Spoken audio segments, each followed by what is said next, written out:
other distinguished dignitaries on the diet. Our program to also kindly come on the stage.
Darkness, let this light symbolize our shared commitment to integrity, transparency.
परिवर्तन को का माध्यम बनाने का उनका प्रयास वास्तव में प्रशंसनीय है। इन पहलों ने सतर्कता को मजबूत करने के साथ साथ कोल इंडिया की सकारात्मक पहचान को भी एक नई दिशा दी है। आईआईसीएम के लिए यह सौभाग्य का विषय है कि सर का आईआईसीएम के प्रति एक आत्मीय और विशेष जुड़ाव रहा है। आईआईसीएम की गतिविधियों और इसकी प्रगति के प्रति उनका स्नेह, उनका अपनापन हम सभी ने सदैव महसूस किया है। यही आत्मीयता उनके प्रत्येक आगमन को हमारे लिए विशेष बना देती है। सर, आपका अनुभव, आपका दृष्टिकोण और सतर्कता को सकारात्मक परिवर्तन की शक्ति बनाने की आपकी सोच आज के सत्यनिष्ठा से समृद्धि के अभियान के लिए अत्यंत प्रासंगिक है। आईआईसीएम परिवार की ओर से आपका हार्दिक स्वागत है। हम आपके प्रेरणादायी मार्गदर्शन की प्रतीक्षा कर रहे हैं। हमारे दूसरे विशिष्ट वक्ता जो अभी मार्ग में है, श्री राजीव कुमार वर्मा जी, और उनकी प्रतीक्षा हम सभी कर रहे हैं। कुछ ही देर में हमारे बीच में उपस्थित होंगे। वे पूर्व निदेशक और अभी वर्तमान में केंद्रीय सतर्कता आयोग में सलाहकार के पद पर नियुक्त हैं।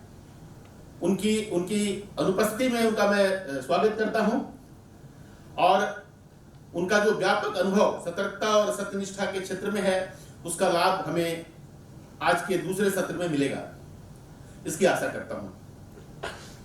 हम अपने गुरुकुल में विशेष स्वागत करते हैं डॉक्टर राहुल अवस्थी जी का, जो एक प्रख्यात कवि के साथ साथ एक प्रतिष्ठित चिंतक भी हैं।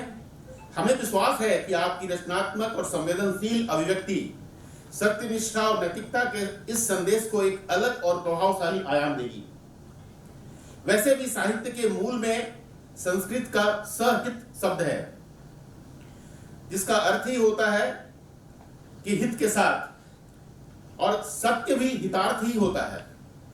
आप जैसे साहित्यकार ही साहित्य को समाज का दर्पण बनाते हैं।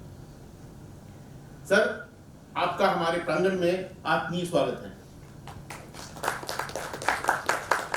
कोल इंडिया के सतर्कता विभाग से पधारे हमारे सभी अधिकारी एवं कर्मचारी, उन सबका IICM परिवार की ओर से हार्दिक स्वागत एवं अभिनंदन है।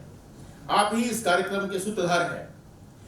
मैं विशेष आभार प्रकट करूंगा आज की संध्या में के लिए उपस्थित हमारे कविगण, आदरणीय राजपाल यादव सर, आदरणीय सुशील ठाकुर साहिल, कभी कभी वो साहिल ठाकुर के पहले आ जाता है, लेकिन ठाकुर पहले है।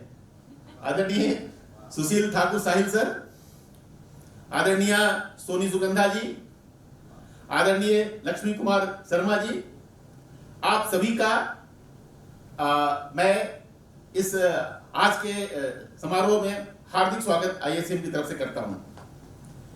मुझे विश्वास है कि आज के ये सत्र हमें केवल विचार नहीं देंगे, बल्कि अपने कार्यस्थल, अपने निर्णयों और अपने आचरण में उन विचारों को उतारने की प्रेरणा भी देंगे। अंत में मैं कोल इंडिया लिमिटेड के सतर्कता विभाग के प्रति अपना हार्दिक आभार व्यक्त करता हूं, जिनके मार्गदर्शन और सहयोग में IICM ने इस महत्वपूर्ण कार्यक्रम का आयोजन संभव हो सका है। मैं आप सभी से आग्रह करता हूं कि आज के इस कार्यक्रम को केवल एक आयोजन के रूप में न लें, बल्कि इसे इस विचार के अंकुरन, प्रस्फुटन और विस्तार की भूमिका समझें, इसे एक संकल्प की शुरुआत समझें और सबसे बढ़कर अपने आचरण में एक सकारात्मक परिवर्तन की शुरुआत के रूप में इस समारोह को स्थापित करें। क्योंकि सतर्कता किसी एक विभाग की जिम्मेदारी नहीं, यह एक सामूहिक जिम्मेदारी है। और सत्यनिष्ठा किसी एक दिन का संकल्प नहीं, यह हमारे हर निर्णय, हर कार्य, हर आचरण का हिस्सा होना चाहिए। इन्हीं शब्दों के साथ मैं पुनः एक बार आप सभी का IICM रांची में हार्दिक स्वागत करता हूं। आप सभी का बहुत बहुत धन्यवाद। हम सभी सरकारी कर्मियों को एवं देश के नागरिकों को भी देना पड़ता है, तो मैं बोलूँगा, आप तो रिपीट करेंगे। मेरा विश्वास है कि हमारे देश की आर्थिक, राजनीतिक तथा सामाजिक प्रगति में भ्रष्टाचार एक बड़ी बाधा है। मेरा विश्वास है कि भ्रष्टाचार का उन्मूलन करने के लिए सभी संबंधित पक्षों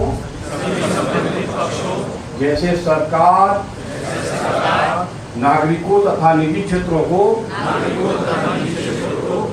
एक साथ मिलकर कार्य करने की आवश्यकता है।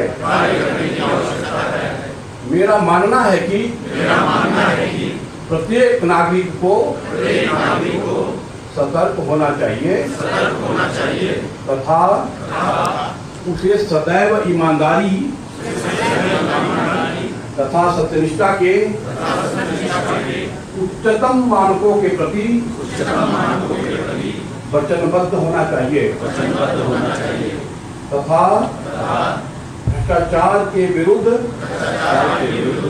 संघर्ष में साथ देना चाहिए। अतः मैं प्रतिज्ञा करता हूं कि जीवन के सभी क्षेत्रों में ईमानदारी तथा कानून के नियमों का पालन करूंगा, न तो रिश्वत लूंगा और ना ही रिश्वत दूंगा। सभी कार्य ईमानदारी तथा पारदर्शी रीति से करूंगा,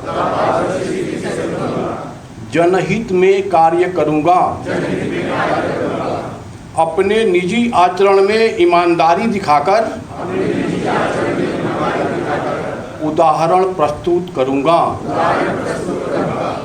भ्रष्टाचार के किसी भी घटना की रिपोर्ट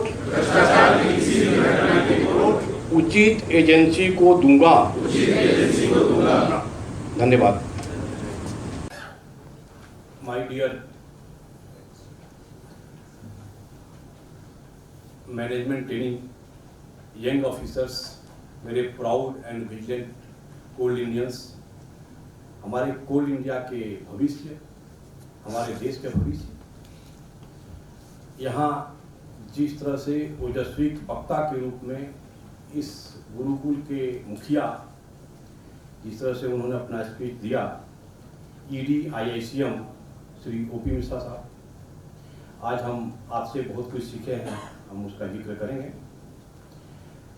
हमारे गेस्ट स्पीकर श्री राजीव वर्मा साहब, जो भी पहले वो CBC में डायरेक्टर थे, अभी कंसल्टेंट हैं CBC में, और जितनी CBC के सर्कुलर्स या जो भी पॉलिसी आता है, देखिएगा उनका जरूर उसमें कंट्रीब्यूशन कहीं ना कहीं से रहता है। We are lucky to have him here today. हमारे डॉक्टर राहुल अवस्थी साहब, डॉक्टर राहुल अवस्थी को कोई बोलता है कि वो कवि हैं, कोई बोलता है साहित्यकार हैं, कोई बोलता है कि चिंतक हैं, कोई बोलता है आलोचनाकार हैं। मैं जहाँ तक डॉक्टर राहुल अवस्थी जी को जानता हूँ, वो खाली डॉक्टर नहीं है, वो डॉक्टर भी प्रोड्यूस करते हैं। और इतनी इनकी उपलब्धियाँ हैं, आप इनके बारे में जानेंगे तो मुझको भी कभी कभी आश्चर्य होता है कि एक जीवन में लोग इतनी ख्याति कैसे प्राप्त कर लेता है। We are lucky to have doctor Rahul Awasthi as a guest speaker, motivational speaker today sir. हमारे विजिलेंस ऑफिसर्स जो कोल इंडिया से आए हुए हैं, हमारे गुरु जी लोग, आप दोनों लोग इधर आ जाओ। मैं हमेशा बोलता हूँ कि किसी पेड़ से, आप सब इधर आ जाओ, किसी पेड़ से जो पत्ते अलग हो जाते हैं वो या तो सूख जाते हैं या सड़ जाते हैं। इसीलिए हमेशा अपने समाज से, अपने परिवार से, अपने कंपनी से, अपने लोगों से जुड़े रहें। आज हम लोग अभी सत्यनिष्ठा का शपथ लिया, सत्यनिष्ठा का शपथ लिए हम लोग, सत्यनिष्ठा का शपथ लिए हम। मंजिल अपनी नेक है, सत्यनिष्ठा की शपथ लिए हम, मंजिल अपनी नेक है। देश के सब दुश्मनों में भ्रष्टाचार भी एक है। आओ ईमानदारी अपनाकर, आओ ईमानदारी अपनाकर देश हित में योगदान करें। सचमुच सारे जहां से अच्छा अपना हिंदुस्तान, अपना हिंदुस्तान। आज मैं जब सुबह आया तो एक पेड़ माँ के नाम और एक पेड़ सतर्कता के नाम से हम लोग लगाए। ये 3 साल पहले मैंने ही शुरू किया था कि जब स्पेशल पेड़ हम माँ के नाम से लगा सकते हैं तो एक स्पेशल पेड़ सतर्कता के नाम से क्यों नहीं लगाया, ताकि लोगों का ध्यान यहाँ आकर्षित हो सके। With the period of time इस पर भी लोग सोचना शुरू कर दिया, मैंने भी सोचना शुरू किया। तब मैंने देखा कि यदि हम अपनी सतर्कता को, अपनी कंपनी को, अपने कर्म को भी माँ मान लें, फिर हमको अलग कुछ भी करने की जरूरत नहीं है। तो मैं अपने कोल इंडियंस को बताता हूँ कि कंपनी हमारी माँ है, ऐसी धारणा रखें। जितना प्रेम माँ आपको करती है, जितना प्रेम आप अपनी माँ से करते हैं, उतना ही प्रेम आपके अपनी कंपनी से कीजिए। क्योंकि मुझे पता है, आपको भी पता है कि आपका लालन पालन, आपका भरण पोषण, आपका प्रेम जो कंपनी दे रही है, उतना बाकी किसी भी हिंदुस्तान की कंपनी नहीं देती है, जितना कोल इंडिया को देती है। माय डियर फ्रेंड्स,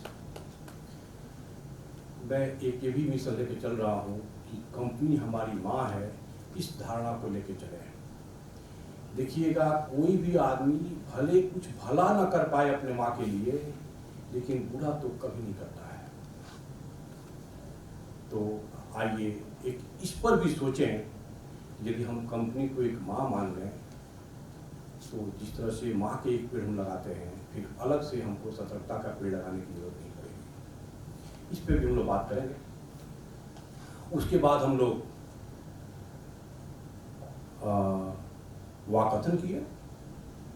वाकथन में जिस तरह से आपने स्लोगन बनाया, उसका हर एक स्लोगन अपने आप में यूनिक था। उस स्लोगन को हमारी शान, हमारी कंपनी हमारी शान, हमारी IICM हमारी शान, इसको लेकर के हम चले। उसको हम आगे बढ़ाएंगे। जब हम यहाँ आए तो हम लोग शुरुआत में एक दीपक जलाए और सब मिल के जलाए। तो मैं बोलता हूँ कि सबका हाथ रहेगा, सबकी सहयोग रहेगी तो सतर्कता हमारी साझा जिम्मेदारी का मिशन हम लोग सक्सेस कर पाएंगे। एक और मैं हमेशा बोलता हूँ कि एक ये भी अजीब विडंबना है कि लोग बोलते हैं देखो दीपक जल रहा है। दीपक नहीं जलता है, जलता है तेल और जलती है बाती। और हम बोलते हैं कि देखो दीपक जल रहा है, दीपक नहीं जलता है।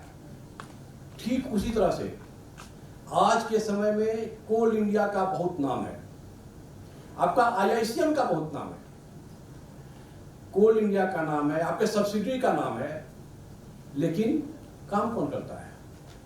काम करते हैं आप, काम करता है हमारा जनरल मजदूर, काम करता है हमारा ऑपरेटर, काम करता है हमारे जो ऑफिस में बैठे हुए हैं, जो माइन में बैठे हुए हैं, जो सब्सिडरी के रिमोट प्लेसेज में बैठे हुए हैं। और नाम होता है सब्सिडरी का, नाम होता है कोल इंडिया का, नाम होता है देश का।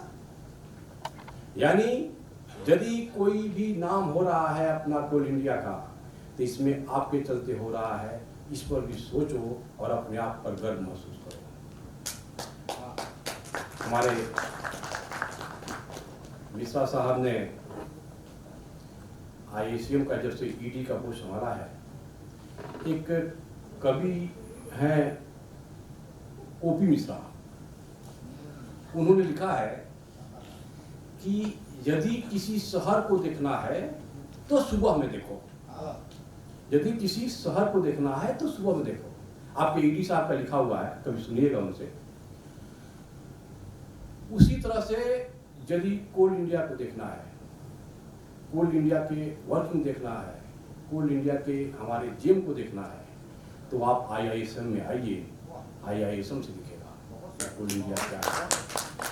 जिस तरह से हमने अपनी मेंटेलिटी को चेंज किया है, एटीट्यूड चेंज किया है, माइनिंग एक्टिविटी चेंज किया है, जिस तरह से टेक्नोलॉजी का हम यूज कर रहे हैं, जिस तरह से हम आगे बढ़ करके काम कर रहे हैं, उसका एकमात्र कारण है कि हमारे गुरुकुल IICM से जो यहाँ से ट्रेनिंग दी जाती है, जो यहाँ से शिक्षा दी जाती है, जो आपको अर्जुन बनाया जाता है, उसका लेकर के आप वहाँ पर प्रयोग करते हैं। उसके चलते हम इतना आगे बढ़ रहे हैं। We are lucky to have यहाँ हम लोग पहुँचे। इसके लिए आपने ये जो विजिलेंस का 3 मंथ कैंपेन के साथ साथ ये ऐसे ऐसे गेस्ट स्पीकर को बुलाए, प्लस शाम में एक सतर्कता का स्वर, ये भी एक अनोखा प्रोग्राम हमारे IISM के लोगों ने रखा। मैं इसके लिए भी धन्यवाद बोलना चाहता हूँ कि सतर्कता के बारे में पोएटिक वे में, साहित्यिक वे में हम लोग बात करेंगे, सत्यनिष्ठा के बारे में बात करेंगे। ये भी एक अनोखा कार्यक्रम होगा। मैं फिर से आप पूरे IICM के सब लोगों को मैं धन्यवाद बोलना चाहता हूँ। माय डियर फ्रेंड्स, अभी हम लोग 2 दिन पहले 17 को CIL हेडक्वार्टर में चेयरमैन CIL ने हमारे 3 मंथ विजिलेंस का प्रिवेंटिव कैंपेन का शुरुआत किया था। उसमें सारे सब्सिडीज भी जुड़े थे। एक साथ पूरे कोल इंडिया में विजिलेंस अवेयरनेस वीक कैंपेन का हम लोग शुरू किए थे।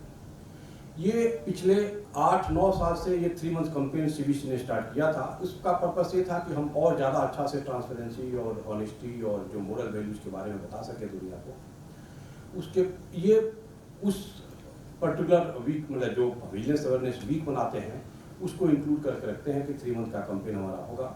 उसके पहले विजिलेंस अवेयरनेस वीक हमारा ईयर 2000 में शुरू हुआ और हमेशा उस वीक में विजिलेंस अवेयरनेस वीक मनाते हैं जिसमें सरदार वल्लभ भाई पटेल का जन्म तिथि पड़ता है। सरदार वल्लभ भाई पटेल को हम लोग डॉयन ऑफ इंटीग्रिटी मानते थे।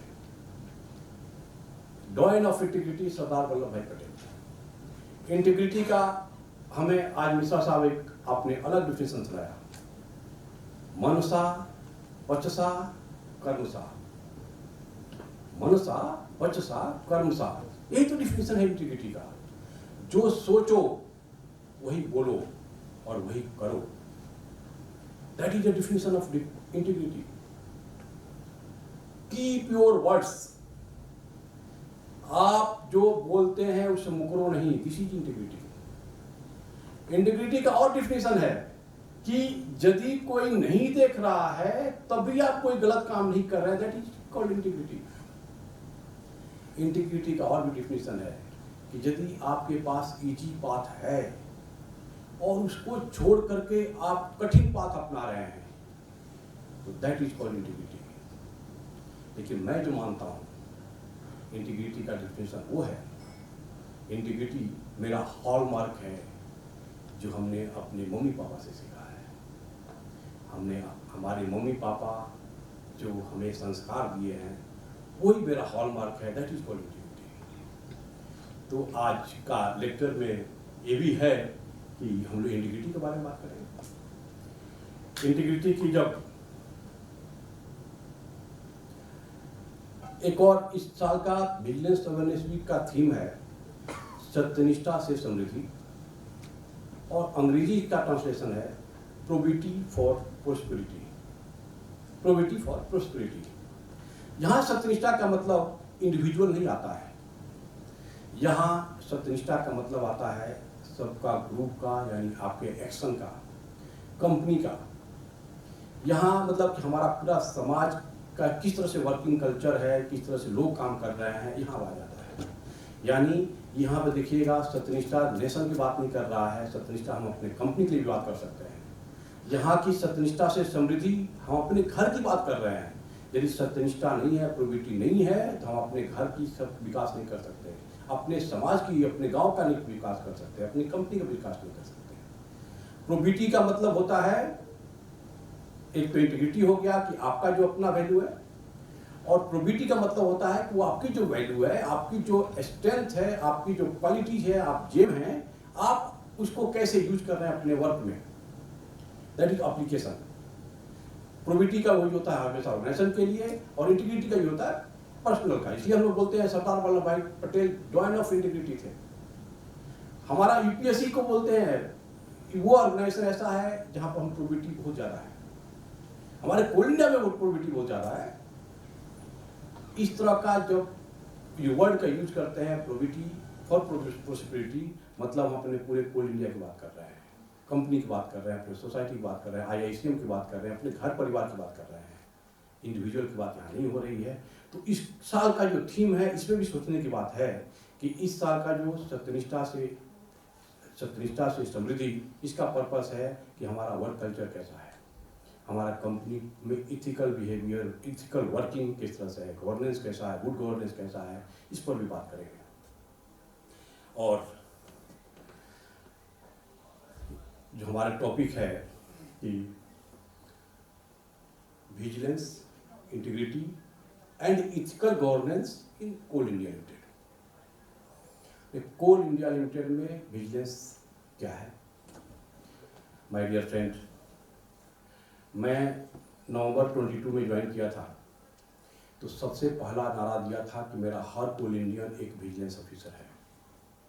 और आज भी मैं बोलता हूँ कि मेरा हर कोल इंडियन एक विजिलेंस ऑफिसर है, हर कोल इंडियन मेरा दीपक है, और हर कोल इंडियन जेम है।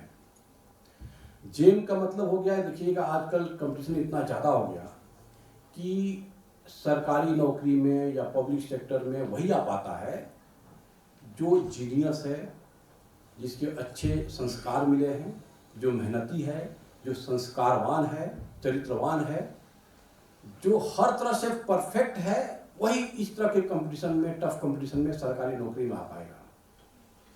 तो आपको, तो मैं ये, आप देखिएगा जो स्कूल कॉलेज का टॉपर है, आप अपने आप को कंपेयर कीजिएगा, हो सकता है कि आप अपने क्षेत्र के टॉपर होंगे, अपने स्कूल कॉलेज के टॉपर हैं, तभी आप पब्लिक सेक्टर क्वालिफाई कर पाए, तभी आप यहाँ ज्वाइन कर पाए। तो मैं आज ये बोलता हूँ, आप जैसे जेम को कोल इंडिया लगती है कि पाया है। और my dear future of coal India, future of the country, आप जेम हैं, जीनियस हैं। मेरा एक बात मानो, आप अपने जीवन का लक्ष्य कभी ये मत बनाना कि हम कुछ पैसा कमा लें या नेम एंड फेम कमा लें। आपका जीवन का लक्ष्य ये नहीं होना चाहिए कि हम कुछ पैसा कमा लें चाहे नेम एंड फेम कमा लें। आप अपने जीवन का लक्ष्य बनाओ कि हमें परिवर्तन करना है, हमें परिवर्तन करना है। हमारे घर परिवार में कोई कमी है तो उसको परिवर्तित करके हम उसको ठीक करेगा। मैं गरीब घर का हूँ तो उसको परिवर्तित करके कमरे में लेके जाऊँगा। आप अपने घर परिवार से, अपने समाज से, अपने कंपनी से जो कमियां हैं उसको परिवर्तित करके अच्छाइयों में कन्वर्ट कीजिए। My dear gem, coal India lucky है कि आपको पाया है। आप लीडर बनो, अपना लक्ष्य बनाओ परिवर्तन करना, और कोल इंडिया में परिवर्तन करो। कोल इंडिया में n नंबर ऑफ अच्छाइयां हैं, इन अच्छाइयों को आप और अच्छा करो।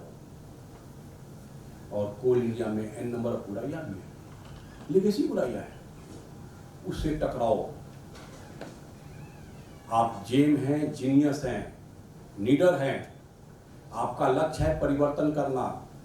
कोल इंडिया के बुराइयों से टकराओ और उसको परिवर्तित करके उसको अच्छाइयों में कन्वर्ट करो। आज हम लोग सत्यनिष्ठा का शपथ भी लिए, और आज 21 अगस्त को एक नया मिशन लेके चलो कि हमारे घर परिवार, हमारे समाज, हमारी कंपनी में जो बुराइयां हैं उसको हम परिवर्तन करेंगे। आप जेम हैं, जीनियस हैं, इसको लेकर के हम आगे बढ़े हैं। दूसरा मैंने बनाया कि विजिलेंस डिपार्टमेंट क्या है कोल इंडिया का। कोल इंडिया में टोटल 9 CBO हैं, और सारे CBO UPSC से क्वालिफाइड है, क्लास 1 ऑफिसर है। सारे CBO CBC से डायरेक्टली अपॉइंटेड हैं, और कोल इंडिया में मोर देन 150 विजिलेंस ऑफिसर्स हैं, और वो भी आपके जैसे जेम हैं, एक से एक टैलेंटेड है। यानी कोल इंडिया की विजिलेंस डिपार्टमेंट बहुत ही स्ट्रॉन्ग है। आपका विजिलेंस डिपार्टमेंट, विजिलेंस ऑफिसर का सेटअप बहुत ही स्ट्रॉन्ग है। दूसरा, कोल इंडिया का विजिलेंस डिपार्टमेंट का भी टारगेट वही है जो आपका टारगेट है। ये CBC मैनुअल का देखिएगा, फर्स्ट चैप्टर में लिखा हुआ है कि विजिलेंस डिपार्टमेंट का भी टारगेट वही होता है जो मैनेजमेंट का टारगेट होता है।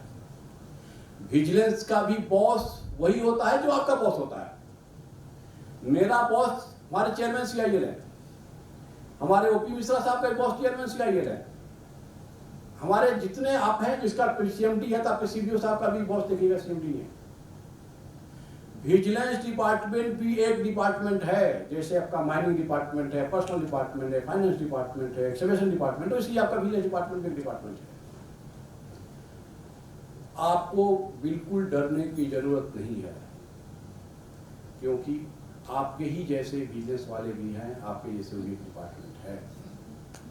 देखिएगा कि जब कोई पर्सनल वाला या फाइनेंस वाला या कोई आदमी कुछ आपका पेपर पे ऑब्जेक्शन लगा के दे देता है, तब उसके रिप्लाई देते हैं। जो डॉक्यूमेंट मांगता है डॉक्यूमेंट दे देते हैं, TA कुछ गलत हो गया उसको करेक्शन करके दे देते हैं। कहीं से आपको कोई ना तो धड़कन पड़ता है, ना दिमाग में कोई प्रेशर आता है, रिप्लाई दे देते हैं। लेकिन विजिलेंस वाला एक कागज मांग लेता है, आपसे फाइल मांग लेता है, या आपको बुला लेता है, या कुछ क्वेश्चन कर देता है, तो आपका हार्ट बीट बढ़ जाता है, आपकी नींद गायब हो जाती है। ऐसा क्यों? My dear friend, vigilance department भी एक डिपार्टमेंट है, उनको भी काम करना है, उनको भी काम करने दो, जो मांग रहा है दे दो, डरने की कोई जरूरत नहीं है। बिल्कुल इस मेंटलिटी से आप रहें।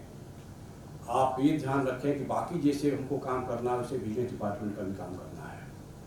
पिछले 3.5 साल में मैं इस संदेश को पहुंचाने में सफल रहा हूं कि vigilance is by you, vigilance is for you, vigilance is with you always.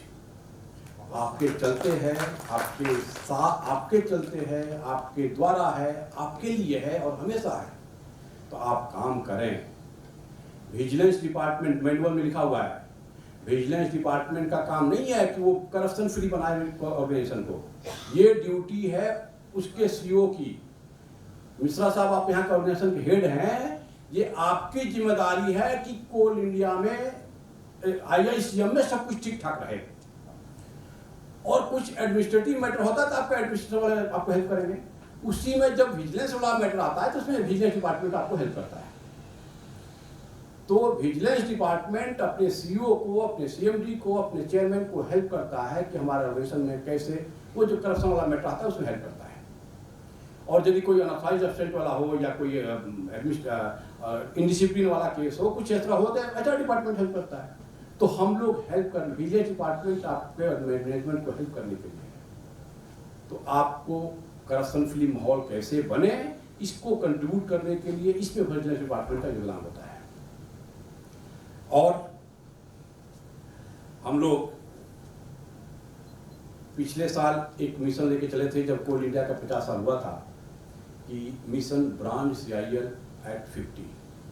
मतलब जब 50 साल पूरा हुआ तो हम क्यों ना ऐसा काम करें कि कोल इंडिया की ब्रांडेड कंपनी बने। इस साल ईयर 2026 में हम लोग पूरे विजिलेंस डिपार्टमेंट मिशन लेके चल रहे हैं, mission 2026 reform, transform, perform and inform.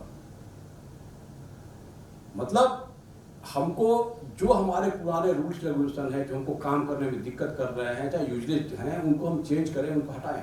That is called reform, ताकि हमारा ease of doing business, ease of working आसान हो जाए।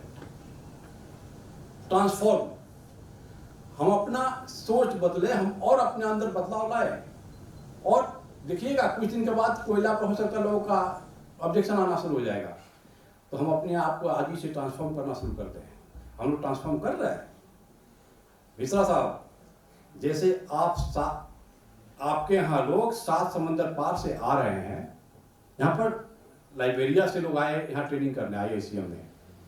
अगले महीना आपके तंजानिया से आने वाले हैं। IICM अब इंटरनेशनल संस्था बनने वाला है बहुत जल्दी। आपके यहाँ 7 समंदर पार से आते हैं यहाँ ट्रेनिंग लेने, और कोल इंडिया 7 समंदर पार जा रहा है। वहाँ जाकर के हम क्रिटिकल मिनरल हो चाहे बाकी माइनिंग एक्टिविटी कर रहे हैं। कोल इंडिया सोलर में, पावर सेक्टर में, कोल इंडिया को आयरन और आयरन के फील्ड में भी जा रहा है। मतलब हम अपने आप को ट्रांसफॉर्म कर रहे हैं। कौन कर रहा है? आप ही तो कर रहे हैं। ये मेरा मिशन है, रिफॉर्म के बाद ट्रांसफॉर्म। तीसरा है परफॉर्म। कुछ भी करना है माय डियर फ्रेंड, तो आपको परफॉर्म करेंगे तभी होगा। आपको अपने आप को डिवोट करना होगा। आप जेम हैं, आप डॉइन ऑफ इंटीग्रिटी हैं, तो आपको परफॉर्म करना पड़ेगा, डिलीवर करना पड़ेगा। अदरवाइज हम लोग कोई भी मिशन, कोई भी टारगेट, कोई भी रिफॉर्म ट्रांसफॉर्म नहीं कर पाएंगे। और चौथा है इन्फॉर्म। इन्फॉर्म मतलब जो हम कर रहे हैं, जो हम हैं, वो दुनिया को बताएं। जो हम काम कर रहे हैं, जो हमारा डेवलपमेंट हो रहा है, जो हम आगे बढ़ रहे हैं, जो हम 7 समंदर पार के लोगों को यहाँ बुला रहे हैं, चाहे हम बाहर जा रहे हैं या हम ऐसे फील्ड में जा रहे हैं, ये इन्फॉर्म करें दुनिया को। इससे 2 फायदा होता है कि तो ट्रांसपेरेंसी बढ़ती है, और दूसरा है जब आपके बारे में लोग जानेगा तो आप पर भरोसा बढ़ेगा। तो इस मिशन पे हम पूरे साल काम कर रहे हैं, और मुझे इसका जो प्रोग्रेस देख करके काफ़ी अच्छा भी लग रहा है कि you people are doing great. एक और कोल इंडिया का विजिलेंस डिपार्टमेंट पॉलिसी पर काम कर रहा है, that is called zero tolerance to corruption. जो हमारे कंपनी पर बुरी नज़र रखा हुआ है, जो हमारे यहाँ करप्शन से बाज नहीं आ रहा है, जो हमारे यहाँ मालाफाइड इंटेंशन से काम कर रहा है, उसके लिए हमारा जीरो टॉलरेंस पॉलिसी है। और आपको बताते हुए मुझको खुशी भी हो रही है कि ऐसे आदमी को हम लोग बिल्कुल आइसोलेट कर रहे हैं, उसको ट्रांसफॉर्म करने का मौका दे रहे हैं, उसको पनिशमेंट भी दे रहे हैं। ये भी हमारा ड्यूटी का पार्ट है, क्योंकि हम उसको ट्रीटमेंट नहीं करेंगे तो उसका जो घाव है वो कैंसर बन जाएगा, या फिर हमारे कंपनी में और गंदगी फैलाएगा। तो जीरो टॉलरेंस टू पॉलिसी पर कायम है कोल इंडिया, और कायम रहेगा। ये भी दुनिया को बताओ, ये हम कर रहे हैं ऐसा। और बताएं, CBC मैनुअल में 3P लिखा हुआ है Rahul, 3P, preventive vigilance, participative vigilance और पनिटिव विजिलेंस। हमने क्या किया, 3P और उसमें ऐड किया। कोल इंडिया का विजिलेंस डिपार्टमेंट 6P पे काम कर रहा है। पहला पॉजिटिव विजिलेंस। पॉजिटिव विजिलेंस मतलब आप डरो मत, काम करो। Vigilance is by you, vigilance is for you, vigilance is with you always. आप हम पर भरोसा रखो, दैट इज पॉजिटिव विजिलेंस। और से साहब, बहुत लोग भगवान से डरता है, कुछ करता है भगवान से डरता है, और बहुत लोग भगवान पर भरोसा रखता है। किसी को डर है कि भगवान देख रहा है, किसी को डर है कि भगवान देख रहा है, और किसी को भरोसा है कि भगवान देख रहा है। ठीक उसी तरह से किसी को डर है कि विजिलेंस देख रहा है, किसी को डर है कि विजिलेंस देख रहा है, और उसको डरना भी चाहिए। किसी को डर है कि विजिलेंस देख रहा है, और किसी को भरोसा है कि विजिलेंस देख रहा है। आप हम पर भरोसा करो, आग पे चलो, बोल्ड डिसीजन लो, इनोवेटिव डिसीजन लो, विजनरी डिसीजन लो, और यदि कुछ गलत भी हो जाता है तो आप हम पर भरोसा रखो। आग पे चलने से भी आपका पैर जलेगा तो विजिलेंस डिपार्टमेंट में आपका भाई बैठा हुआ है, वो आपको मलहम लगाएगा। ये हमने भरोसा कायम किया है, और पिछले 3.5 साल में काफ़ी हद तक हम लोग सक्सेसफुल रहे हैं। एक और, मैं अपने कोल इंडियन को लीडर बनाया। मैंने आपको बताया कि डरो नहीं। यदि कोई आदमी हमारी कंपनी को, हमारे डिपार्टमेंट को, हमारे समाज में गंदगी फैला रहा है और हम चुपचाप बियर करते रहेंगे, बर्दाश्त करते रहेंगे, तो फिर हम किसी काम के नहीं हैं। आप विजिलेंस ऑफिसर हैं, बर्दाश्त करना छोड़ो। कई बार होता है क्या कि हमारे यहाँ लोग कुछ कुकर्म करता है, लेकिन लिहाज के मारे हम उसको रोक टोक नहीं करते हैं, बर्दाश्त कर लेते हैं। ऐसे लोगों के साथ कोई लिहाज करने के लिए, कोई रिस्पेक्ट की भावना रखने की जरूरत नहीं है। बर्दाश्त करना छोड़ो, सब्र करना छोड़ो, अपने आप को न्यौछावर करो, लीडर बनो, और अपने आप को न्यौछावर करो ताकि कंपनी पर को आगे बढ़ा सके। मत करो परवाह कोई क्या कहेगा, मत करो परवाह कोई क्या कहेगा। इस तरह तो वक्त का दुश्मन सदा निर्भय रहेगा। सब्र का ये बांध तुमने पूछकर किससे बनाया? सब्र का ये बांध तुमने पूछकर किससे बनाया?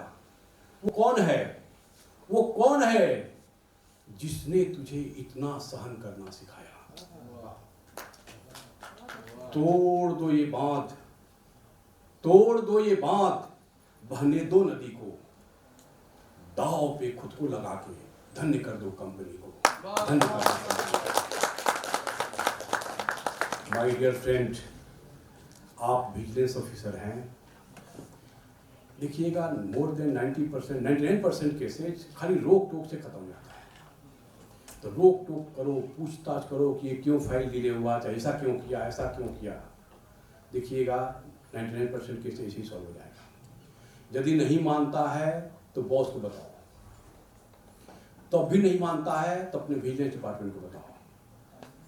डरो नहीं, तब भी नहीं मानता है तो माय डियर फ्रेंड, सीवीसी ने बहुत ही अनोखा एक उपाय बनाया है जिससे आप कंप्लेन कर सकते हैं, पता नहीं चलेगा किसने कंप्लेन किया। That is called PDP resolution. PIDPI resolution के माध्यम से आप कंप्लेन करें।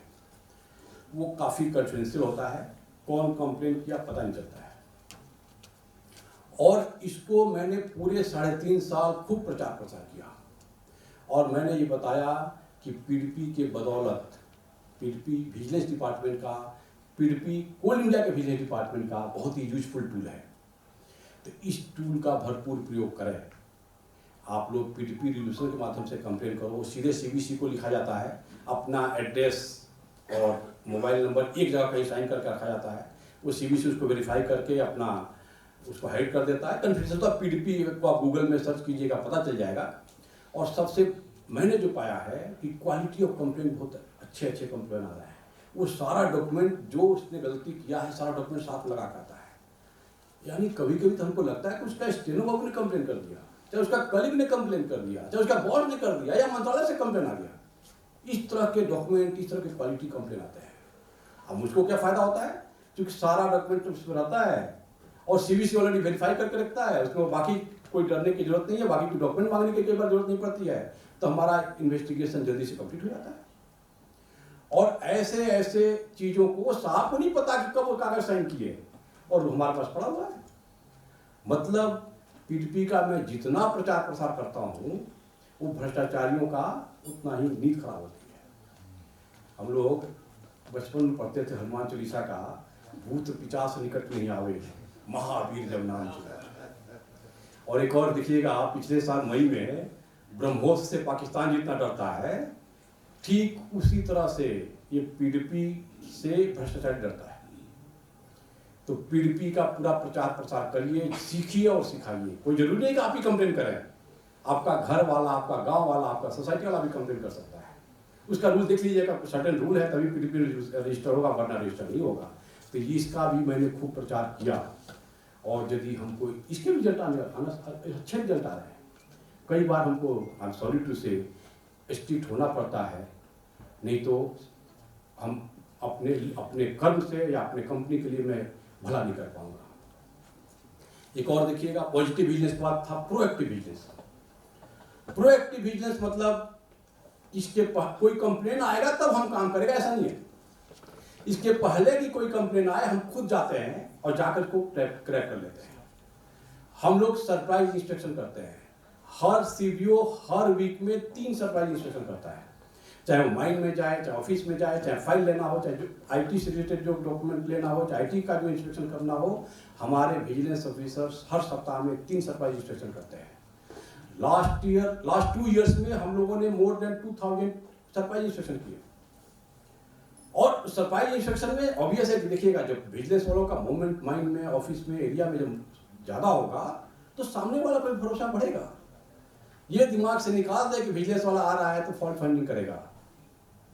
विजिलेंस वाला यदि आ रहा है, देख रहा है, तो आपको भरोसा बढ़ा है, आपका आत्मविश्वास बढ़ा है। ये हमने सरप्राइज इंस्पेक्शन से प्रोएक्टिव बिजनेस में देखा है। तीसरा है प्रेडिक्टिव बिजनेस। हमें पता है कि इसका मिसयूज करेगा, चाहे इसका कुछ ऐसा लूप होल है, उसका मिसयूज करने के चांसेस बन सकते हैं। उसके पहले ही हम लोग रूल्स रेगुलेशन को चेंज कर देते हैं। मतलब कुछ होने के पहले उसको कट कर दो, दैट इज प्रेडिक्टिव बिजनेस। और सबसे बड़ा काम किया पिछले 3.5 साल में हम लोगों ने कि मैराथन ट्रेनिंग कराए। Training, practice makes a man perfect and training makes a man confident. Training करेंगे तो आपको कॉन्फिडेंस बढ़ेगा, आपको आत्मविश्वास बढ़ेगा। तो हमने लास्ट 2 ईयर्स में more than 1137 numbers of training कराए। हमने अराउंड 35,094 ऑफिसर्स का ट्रेनिंग कराया। ये पूरे हिंदुस्तान में इस तरह का डाटा आपको, इस तरह का ट्रेनिंग, इस तरह से मेगा लेवल में विजिलेंस डिपार्टमेंट हो चाहे मैनेजमेंट की तरफ से आपको इस तरह का ट्रेनिंग प्रोग्राम पे आपको नहीं मिलेगा। विजिलेंस वालों के लिए हर सब्सिडरी में फ्लाइंग स्क्वाड टीम बना हुआ है।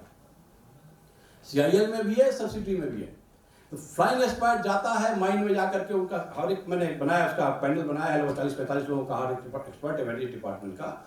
उनमें से 7-8 आदमी को मैं सिलेक्ट करता हूँ, बिजनेस वाले भी साथ में जाते हैं और माइन में 3 दिन 4 दिन कैंप करते हैं। क्या क्या कमी है, क्या क्या इंप्रूवमेंट के चांसेस हैं और क्या क्या कुछ एनोमली हो रहा है तो क्या क्या, उसका पूरा डिटेल लेकर आते हैं और सीधे वो चेयरमैन को चाहे सीएमडी को रिपोर्ट सबमिट करते हैं। इसकी भी रिजल्ट अच्छा है। आपको ICCC और IT का यूजेज, ERP का यूजेज, ई-हिंड्रेंस का हो गया, चाहे टेक्नोलॉजी जो आज के डेट में जो बेस्ट टेक्नोलॉजी कहीं पर है तो कोल इंडिया में हम उसको यूज कर रहे हैं। इसमें भी प्रोएक्टिव वे में जो बिजनेस काम किया है तो हो पाया है, सफल हो पाया है। यानी घर बैठे बैठे आप मॉनिटर कर सकते हैं कि बाकी माइन में कौन सा ट्रक कहाँ जा रहा है। मतलब जो IT हमारे लिए सुटेबल होगा, चाहे वो CCTV हो, GPS हो, RFID हो, जियो फेंसिंग हो, कैसे हम उसको वेब ब्रिज से मॉनिटर करके और सब बैठे बैठे यहाँ पर करें, इस तरह से कोल इंडिया आगे बढ़ रहा है।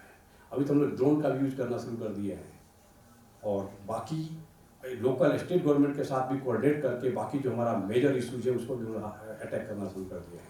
तो विजिलेंस डिपार्टमेंट आपका कोल इंडिया का विजिलेंस डिपार्टमेंट की तरफ से है। हर मैनुअल को हम लोगों ने अपडेट किया।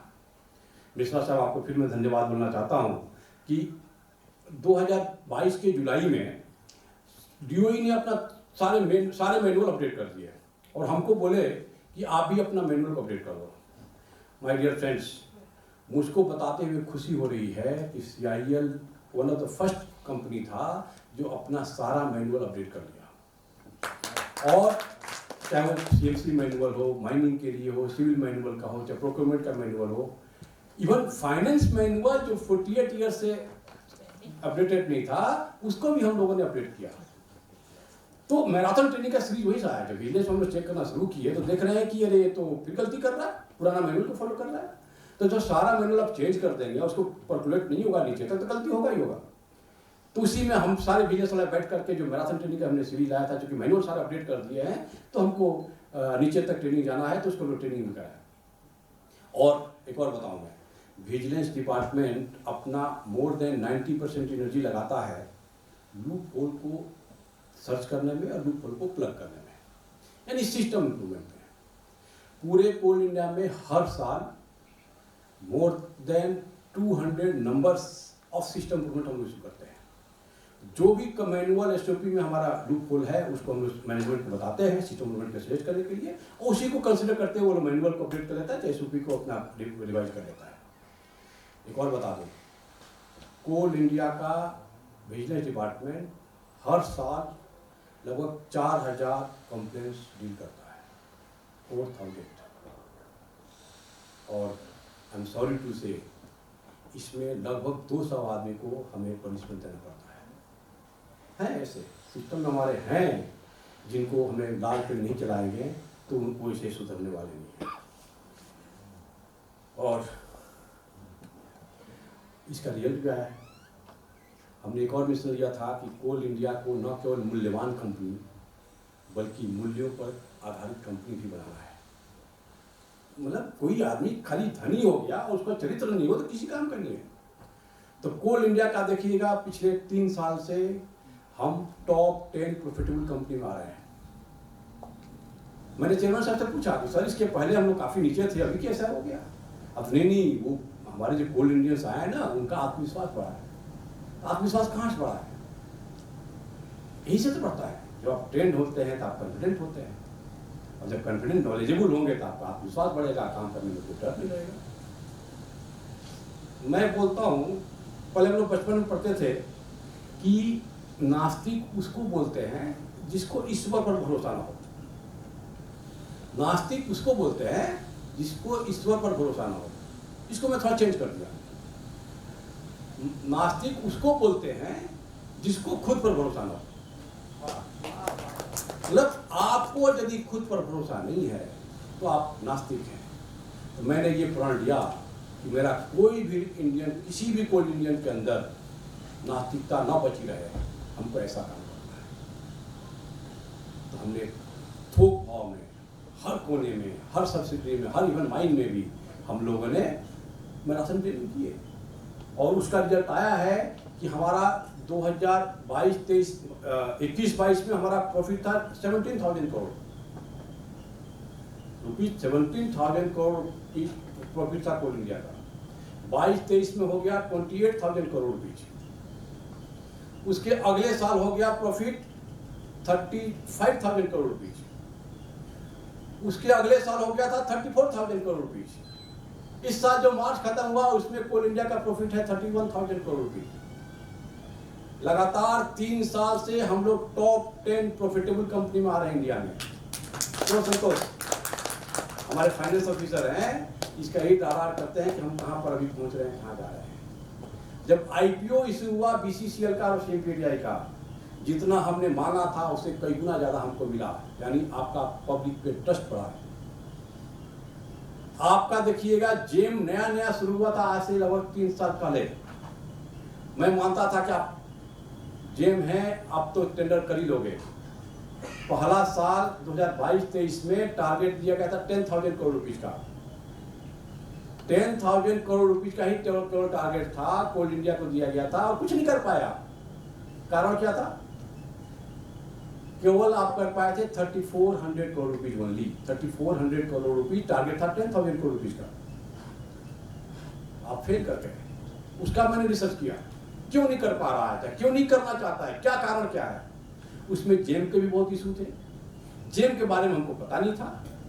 उसमें भी मैं धन्यवाद करना चाहता हूँ ISM की टीम को कि आप लोगों ने जेम पर ट्रेनिंग कराया, हिंदुस्तान का बेस्ट स्पीकर को बुलाकर आपने ट्रेनिंग कराया, CIL और सारे सब्सिडरी ने भी लोगों को ट्रेनिंग कराया, और अगले साल टारगेट था हमारा 30,000 करोड़ रुपीज़ का।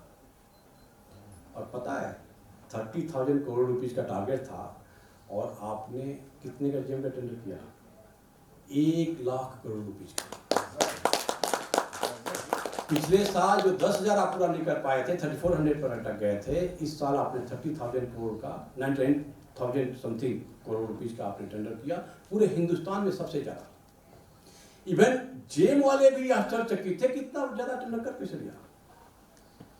उसके अगले साल हमारा टारगेट था, इसको बंद कर दो, अगले साल हमारा टारगेट था 74,000 करोड़ रुपीज़ का, और आप मेरे कोल इंडियंस उस टारगेट 74,000 करोड़ रुपीज़ के अगेंस्ट में आपने टेंडर किया था 2.08 लाख करोड़ रुपीज़ का। फिर से अगेन अनोखा रिकॉर्ड, टोटल टेंडर हुआ था 2.26 लाख करोड़ का, उसमें जेम से ही आपने 2.08 लाख करोड़ का टेंडर किया। इस साल जो मार्च खत्म हुआ, अभी अगस्त में 10 अगस्त को कोल इंडिया को एक यूनिक अवार्ड मिला जेम का। आपके ED IACM honourable minister Shri Piyush Goyal साहब से अवार्ड लेने गए थे, excellence in gem GVM, excellence in gem GMV मतलब gross merchandise value, highest value का टेंडर था पूरे हिंदुस्तान में, और कोल इंडिया ने इसका अवार्ड पाया, और ये भी अलग तरह का अनोखा रिकॉर्ड है। अब इसको सोशल मीडिया में देखना, कोल इंडिया के क्या क्या, हम कहाँ कहाँ जा रहे हैं, ये अचीवमेंट है, तो इसके आउटकम आ रहे हैं। हमने जो मेहनत किया है, आप जो मेहनत करते हैं, उसका रिजल्ट है ये। यदि हम लोग कहीं आगे बढ़ रहे हैं तो उसका चाहे प्रॉफिट हो, चाहे IPO, फेथ, आपका विश्वास। अभी हमारा महानदी का और SCCL का IPO आने वाला है, देखना आपके जो कर्म है, आपके जो एक्शन है, और आपका मनसा वचसा कर्मसा जो है, इंटीग्रिटी है इस कंपनी की, जो प्रोबिटी है, वो देखिएगा अलग गुल खिलाएगा। मुझको याद रखना इन दोनों का कितना सुपरहिट हो रहा है IPO। और हमने आपको ये भी बताया कि जिस तरह से अचीवमेंट हो रहा है, फिर से अवस्थी साहब आपको मैं इंडिकेट करूंगा, एक हम लोग कहीं पढ़े थे कि जो जीता वही सिकंदर, लेकिन कोल इंडिया वाले जहां हाथ लगा रहे हैं वहीं पर विजय हो रहा है। जो काम करने जा रहे हैं, कभी जेम का अवार्ड ले रहे हैं, तो कभी जेम में रिकॉर्ड बना रहे हैं, कभी प्रॉफिटेबिलिटी में रिकॉर्ड बना रहे हैं, कभी कहीं पर सब हम आगे बढ़ रहे हैं। तो जो लोग बोलता था कि जो जीता वही सिकंदर, ऐसा नहीं है। अब वो चेंज हो गया, अब हो गया जो जीता वही कोल इंडियन, जो जीता वही कोल इंडियन, जो जीता वही कोल इंडियन। मतलब आप अपने पर गर्व करो कि आप इस तरह से जा रहे हैं। ये जो टॉपिक आपने दिया हमको मिश्रा साहब, विजिलेंस इन कोल इंडिया, ये है विजिलेंस। हम काम कर रहे हैं, हमें दुनिया को बता रहे हैं, आप हम पर भरोसा करो, आप हमसे डरो नहीं, और हमारा जो कर्म है उसके रिजल्ट भी आ रहे हैं। हमेशा लोग पूछता है कि क्या क्या बिजनेस वाले क्या काम करते हैं, चाहे बिजनेस वाले भी कुछ काम करता है क्या? एक को दिमाग से निकाल दो कि विजिलेंस डिपार्टमेंट खाली फॉल्ट फाइंडिंग के लिए नहीं है। हम भी मैनेजमेंट का उतना ही काम कर रहे हैं जितना कोई मैनेजमेंट वाला काम कर रहा है। और दूसरा है टॉपिक आपका इंटीग्रिटी। यहाँ इंटीग्रिटी इन CIL, इसको दो तरह से लें। एक में बोला integrity in you,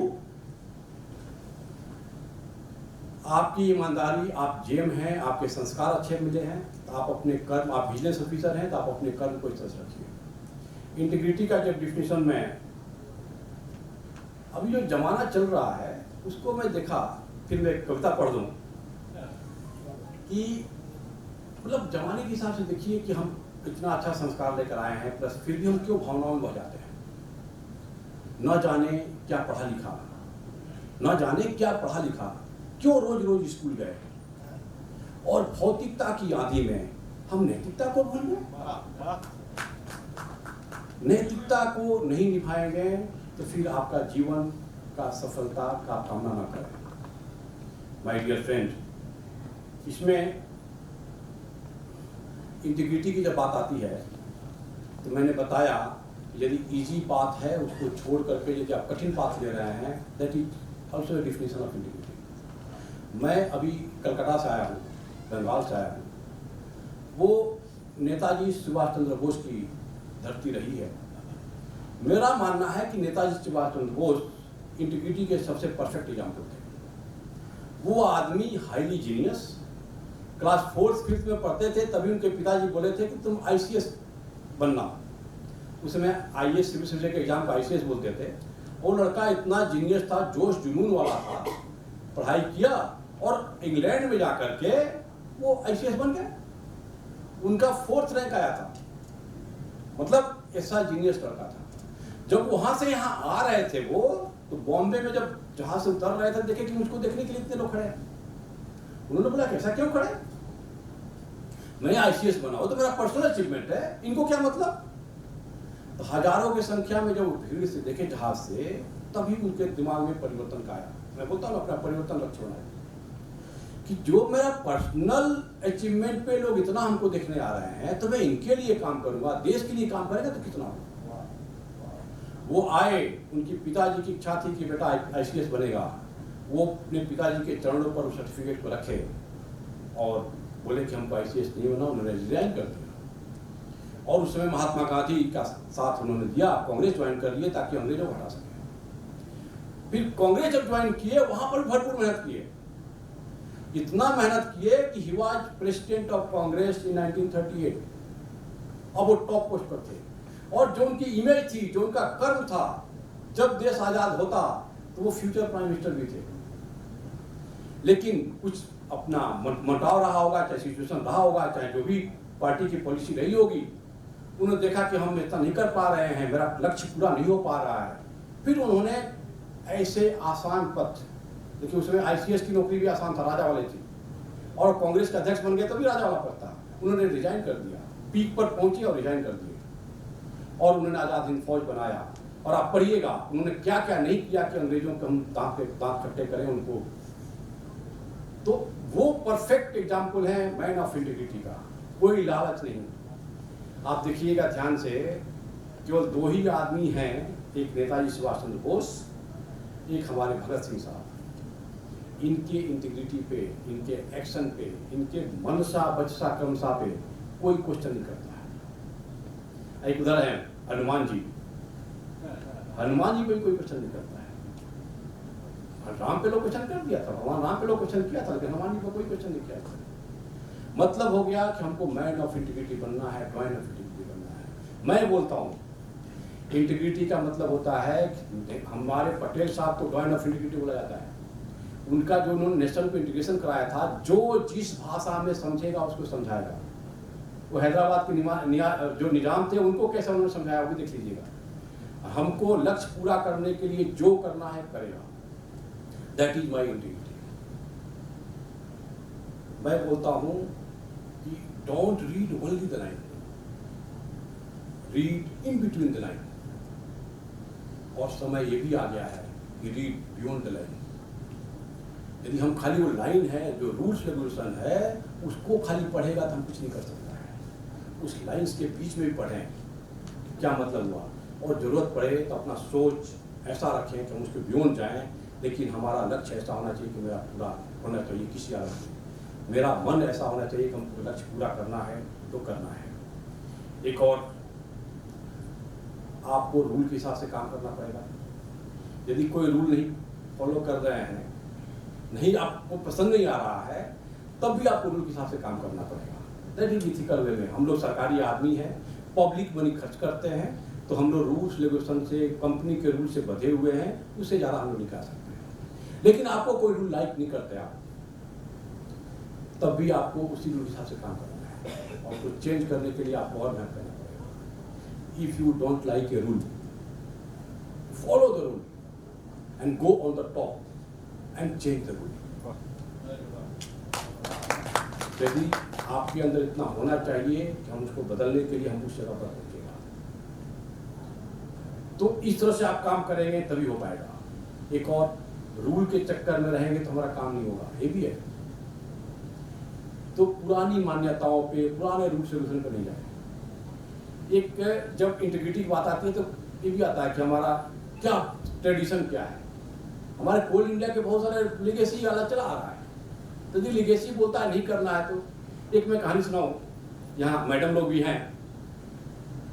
Rukmini, Radha और कृष्ण का है। एक बार रुक्मिणी ने भगवान श्री कृष्ण से पूछा कि मैं आपकी पत्नी हूं, लेकिन नाम हमेशा राधा कृष्ण राधा कृष्ण राधा कृष्ण हो रहा है, ऐसा क्यों? रुक्मिणी ने भगवान श्री कृष्ण से पूछा कि मैं आपकी पत्नी हूं, लेकिन नाम खाली राधा कृष्ण हो रहा है, ऐसा क्यों? भगवान श्री कृष्ण प्रैक्टिकल में विश्वास रखते थे। वो अगले दिन बीमार पड़ जाते हैं। वैद्य जी आए और बोले कि कोई महिला पानी को अपने पैर से टच करे, वो भगवान श्री कृष्ण के माथे पर लगाएंगे तो उनका तबीयत ठीक हो जाएगा। वैद्य जी ने बताया कोई भी महिला जब पैर से पानी टच करेगी, उसी पानी को भगवान श्री कृष्ण के माथे पर लगाएगा तो उनका तबीयत ठीक हो जाएगा। पूरा द्वारका, मथुरा, सबका, पूरे इलाके का सारी महिलाओं से पूछा गया, सबने मना कर दिया कि नहीं नहीं, अरे मैं पानी पैर से टच करूंगी तो भगवान के माथे पर लगेगा, हमको तो पाप लगेगा, हम नहीं करेंगे। रुक्मिणी से पूछा गया, रुक्मिणी मना कर दिया, अरे नहीं नहीं, मैं पैर से पानी टच करूंगी, मुझको तो पाप लगेगा, मैं तो नरक में जाऊंगी। उन्होंने भी पानी को नहीं टच किया। राधा से पूछा गया, राधा ने पानी को पैर से टच किया, भगवान श्री कृष्ण के माथे पर लगाया गया, उनका तबीयत ठीक हो गया। अब लोगों ने राधा से पूछा कि आपको थोड़ा भी संकोच नहीं हुआ कि आपको पाप लगेगा, आप नरक में जाइएगा? राधा का जवाब सुनिएगा। उन्होंने एक ही बात बोला कि मैं नरक में जाऊंगी कि कहाँ जाऊंगी मुझको नहीं पता, मेरा कान्हा स्वस्थ रहे, उसका तबीयत ठीक रहे, हमको खाली इसी से मतलब है। मैं ये कहानी क्यों सुनाया? मैं वो सारा काम करूंगा कि मेरी कंपनी की सेहत ठीक रहेगी, मेरा कंपनी आगे बढ़ता रहे, अव्वल दर्जे का कंपनी बने, ब्रांडेड कंपनी बने, वो हम करेगा। हम कहाँ जाएगा हम उसकी परवाह नहीं करेगा। मैंने बताया कि आप अपने आप को न्यौछावर करो ताकि कंपनी हमारा धन्य हो। तो ये पुरानी रिफॉर्म। और 15 अगस्त जब 4-5 दिन पहले बीता, उसका स्पीच सुनिएगा आप, चेयरमैन सीआईएल का। उन्होंने आखिरी में बोला है कि ये डिपार्टमेंटलिज्म जो है ना, उसको खत्म किया जाए, सब साथ साथ आए। हर डिपार्टमेंट में एक्सपर्ट हैं अपने डिपार्टमेंट के, वो डिपार्टमेंट के सारे एक्सपर्ट यदि एक साथ मिलकर काम करेंगे तो अभी ऐसे कि हम और आगे बढ़ कर सकते हैं। मतलब साथ साथ चलने की बात है। हमारे ईडी आईएसीएफ का 15 अगस्त का रवि, इसको आप मिश्रा साहब अपलोड करा दीजिए यूट्यूब पे। मिश्रा साहब का ईडी आईएसीएफ का जो 15 अगस्त का स्पीच है, उसको आप सुनिएगा किस तरह से आईएसीएम आगे बढ़ रहा है, किस तरह से हम लोग इंटरनेशनल फोरम पर फेमस होते जा रहे हैं, हम लोग मानवता के क्षेत्र में कितना काम कर रहे हैं, मतलब कोल इंडिया का किस तरह से नेम एंड फेम हो रहा है, राष्ट्र का जैसे जैसे रिक्वायरमेंट हम लोग पूरा कर रहे हैं। किसी भी कंपनी के बारे में कुछ जानना हो तो आजकल तो सोशल साइट पर आप इंफॉर्मेशन ले सकते हैं। उसके मुखिया का स्पीच सुनिए, उनका आर्टिकल पढ़िए, आपको वहाँ से बहुत सारा नॉलेज आ जाएगा। तो हमारे चेयरमैन साहब ने बोला सबको साथ साथ चलना पड़ेगा। ये मैं भी आपको रिक्वेस्ट करना चाहता हूँ, जब बॉस ने बोला कि अपना डिपार्टमेंट के साथ साथ बाकी डिपार्टमेंट का भी काम करना है, तो मैं आपका काम कर रहा हूँ, आप भी मेरा काम करो। यानी खाली आपके बिजनेस ऑफिसर से बनने से काम नहीं होगा, आपका पूरा डिपार्टमेंट भी कहीं कुछ इस तरह से एनोमली आ रहा है तो खुद ठीक करो। बिजनेस का आंखें मत, उसको भरोसा मत रखो, बिजनेस के भरोसे मत रहो। माय डियर फ्रेंड, हर आदमी अपनी कंपनी का बिजनेस ऑफिसर है, अपने ऑर्गेनाइजेशन का, अपने डिपार्टमेंट का, अपने क्षेत्र का बिजनेस ऑफिसर है। तो हम लोग इस तरह से काम करना पड़ेगा। एक और, यदि कोई फेवरिज्म हो, किसी भी कंपनी में कोई फेवरिज्म हमारा है, तो फिर वो इथिकल अच्छा ब्रांडेड कंपनी नहीं है। इफ फ्लेवर और favour is there, that is not ethical decision. तो हमको इथिकल डिसीजन लेना है। और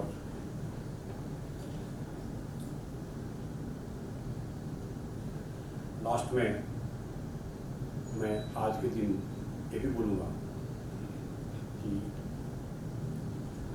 आप जेम हैं। मैं जब बच्चा था हमारे रिलेटिव बोलते थे कि तुम पढ़ने में तेज है, लेकिन पढ़ेगा नहीं तो क्या करेगा। फिर समझाते थे कि चाकू है उसको बंद करके रखा जाए तो क्या होगा, तो मैंने बोला जंग लग जाएगा। बोलो वही तुम्हारी गलत है। वैसे ही आप जेम हैं, आप चाकू हैं। आप ऐसा चाकू है जिसको आग भी नहीं जला सकता, न पिघला सकता है। आप बोल्ड हैं, लीडर हैं, आप जेम हैं। लेकिन जब आपका यूज नहीं होगा कंपनी के लिए तो फिर हम क्या कर पाएंगे, कुछ नहीं कर पाएंगे। इसलिए मैं बोलता हूँ माई पीपुल इज माई एसेट। यदि हम कोई भी कल्पना करते हैं तो आपके चलते कर रहे हैं, और सारे युवा हमारे पास हैं। तो आइए, जो आपका लक्ष्य है परिवर्तन करना, आपका लक्ष्य है लीडर बनकर आना, आपका लक्ष्य है कि कंपनी को हमको अव्वल दर्जे का बनाना है, तो हम ऐसा काम करें कि न केवल कंपनी को बल्कि पूरे देश में अपना नाम करें। हम युवा देश की ताकत हैं, परिवर्तन करके मानेंगे। हम युवा देश की ताकत हैं, परिवर्तन करके मानेंगे। कर देंगे ऐसा काम लेंगे, सब मिल का पत्थर मानेंगे। जब मैं मैनेजमेंट ट्रेनिंग में था, मैं रेलवे ऑफिसर हूँ। जब मैं ज्वाइन किया उस ट्रेनिंग के बाद लगभग 3-4 महीने के बाद मैं बॉस को बताने गया कि ये प्रॉब्लम है। लगभग 32 आइटम का मैं लिस्ट में आया था कि ये कमी है। लिस्ट में आकर था कि डिस्कस करेंगे। वो मेरे को थोड़ा वो जानते थे। अच्छा है, ऐसे भी जो यूपीएससी क्वालिफाई करके आया है तो अभी ऐसे को तो जेम तो होगा ही। आते ही बॉस को पता था कि हमारे यहाँ बहुत सारा प्रॉब्लम है। उन्होंने बोला कि if you can not do it, no one can do it. If you can not do it, no one can do it. उस कागज को मैं चुपके से मोड़ा और फिर पॉकेट में रखा और अपने लोगों के साथ बैठा। और भगवान की मर्जी थी कि जो जो हम लोग सोचते थे होता नहीं। तो वही मैं आज बोलना चाहता हूँ कि आप अपने पर भरोसा रखें। If you can not do it, no one can do it. Thank you.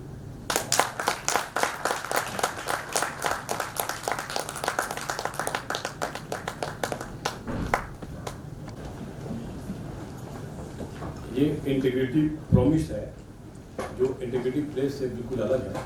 ये जब मैं इंटीग्रिटी के बारे में पढ़ रहा था तो मैं सोचा कि इसको हम कुछ इस तरह से बनाएं कि जब अपने कोल इंडियंस के साथ मैं इंटरेक्ट करूंगा तो आपसे कुछ हम प्रॉमिस ले सकें। तो आप लोग सब दाहिना हाथ सामने करें और मेरे साथ रिपीट करेंगे। As a responsible coal Indian, I promise myself to be always vigilant and will become doyen of integrity. I promise myself to fight and to eradicate corruption. I promise myself to ensure and to promote integrity in public life. I promise myself to do my best and to proclaim this fact to the whole world that I am the proud officer of Coal India Limited. Thank you. Thank you, sir. Thank you, everyone. We will now proceed for a tea break, 15 minutes tea break. So we'll come back in the hall at exactly 11:45 a.m. So all are requested to kindly proceed for the tea, and request ED sir to kindly proceed for the tea break with all our chief guests, respected dignitaries and guests of honors to the cafeteria.